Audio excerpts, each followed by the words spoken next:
महाराष्ट्रीयन कोणताही सण असला की तो पुरणपोळीशिवाय अपूर्ण असतो. महाराष्ट्रातील प्रत्येक ठिकाणी वेगवेगळ्या चालीरीती जरी असल्या तरी पुरणपोळी हा विशेष असा पदार्थ असतो जो आवडीने केला जातो आणि पोट भरून खाल्ला जातो. आज आपण वटपौर्णिमे विशेष महाराष्ट्रीयन पुरणपोळीची संपूर्ण थाळी बघणार आहे, त्यामुळे रेसिपी शेवटपर्यंत बघा. चला पटकन रेसिपीला सुरुवात करू.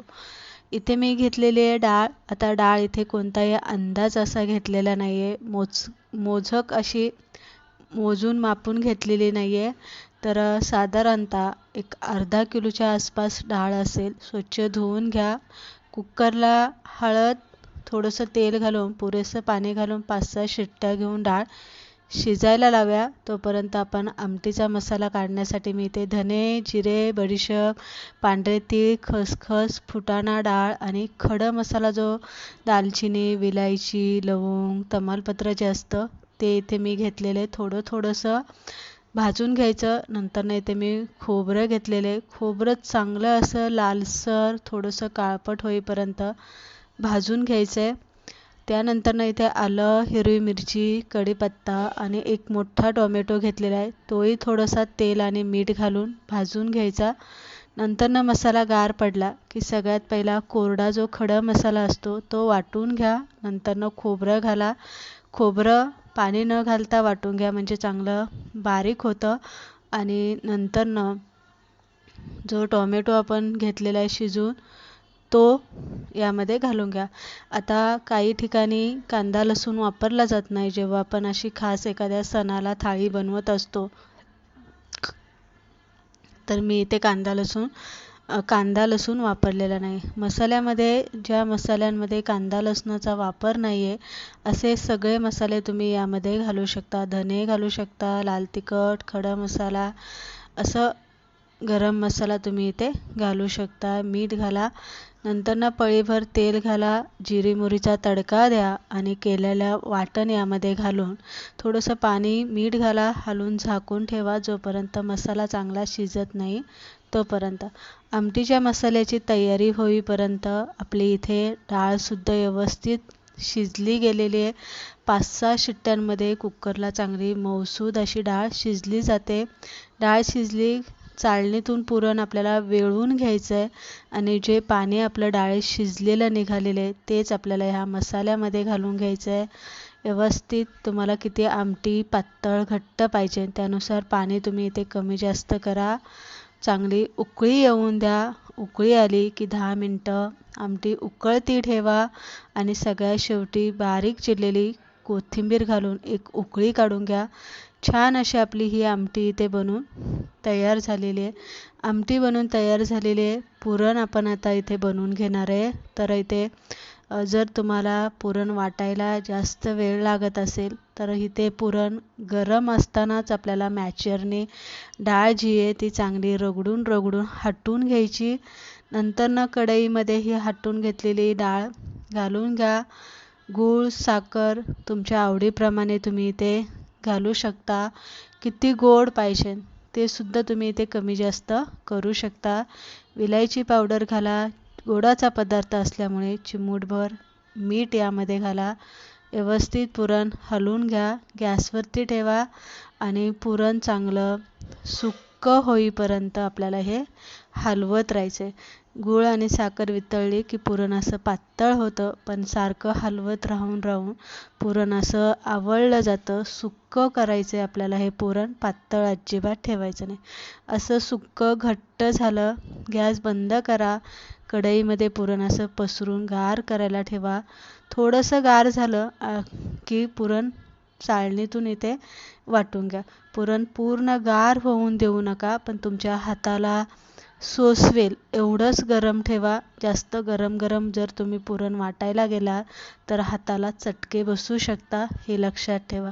तर चाळणीतून आपण इथे हे पुरण जे आहे ते या पद्धतीने इथे वाटून घ्यायचे. पुरण चाळणीतून वाटल्यामुळे मोकळं सुटीत असं पडतं, चिकट अजिबात होत नाही.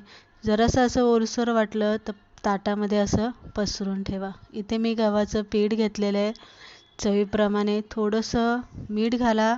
थोडीशी हळद घाला, म्हणजे ज्या तुमच्या पुरणपोळ्या आहेत त्या चांगल्या अशा पिवळ्या जरासा येईल. आणि गव्हाचं पीठ असल्यामुळे हे पीठ सैलसर मळून घ्या. जास्त चपातीला मळतो असं मळायचं नाही आहे, त्यापेक्षा ते आपल्याला पातळ असं मळून घ्यायचं आहे. जास्त घट्ट मळू नका. पुरणपोळीसाठी जे कणिक आपण मळून घेतो ते कणिक जे असतं ना ते पातळ सैलसर असं असतं. 2-3 पळ्या तेल घालून पीठ मळून घ्या आणि झाकण ठेवून 20 मिनटं 25 मिनटं पीठ भिजायला ठेवा. आता इथे मी खीर बनवून घेते. त्यासाठी मूठभर तांदूळ इथे भिजत घातलं होतं. ओलं खोबरं घेतलेले, ड्रायफ्रूट घेतलेले, विलायची पावडर घेतलेली. सगळ्यात पहिलं दूध घालून खोबरं बारीक वाटा, मग तांदूळ ड्रायफ्रूट घालून ओबडधोबड वाटून घ्या. दूध उकळायला ठेवलं होतं. उकळल्यानंतर ना त्यामध्ये केलेलं जे वाटण आहे खिरीसाठी ते घाला.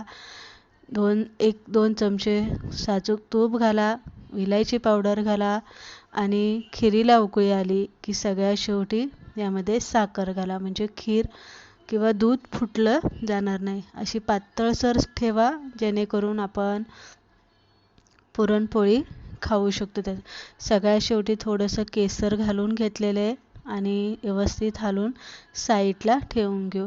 आता इथे आपण ताटात वाढण्यासाठी भजी करून घेऊया.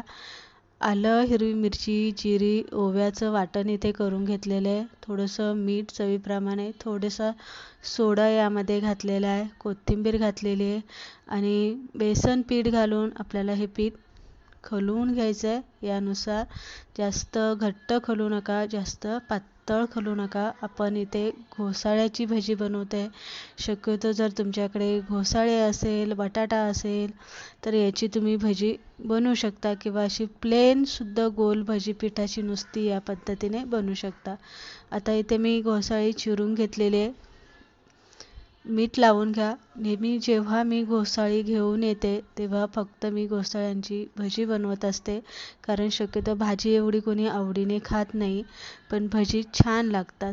लगेच चिरून घेतलं, लगेच मीठ लावून घ्या आणि लगेच भजी बनवायला घ्या. घोसाळी चिरून ठेवू नका, नाहीतर त्याला पाणी सुटतं आणि सगळ्यात महत्त्वाचं म्हणजे घोसाळी मग काळी पडतात. म्हणून आपल्याला चिरल्या लगेच तळून घ्यायची आहे भजी.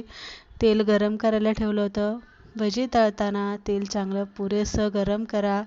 भजी तेलामध्ये सोडली की थोडीशी हलवून घ्या आणि चांगली कुरकुरीत इथे भजी तळून घ्या. तर इथे ही भजी आपली एवढी तळून झालेली आहे. नंतर ना आपण इथे पीठ तुम्ही बघू शकताय असं सैलसर झालेलं आहे. चिकटपणा जो असतो असं सैलसर पीठ, जरासा पातळ पीठ मळलं की पिठाला एक चांगला असा चिकटपणा आणि लवचिकपणा येतो. तेलाचा हात लावून पीठ परत एकदा चांगलं असं मळून घ्या आणि नंतरनं पुरणपोळी बनवायला घ्या. छोटासा पिठाचा उंडा घेतलेला आहे, अगदी लिंबाच्या आकाराचा. हातावरतीच अशी पारी बनवून घ्या या पद्धतीने.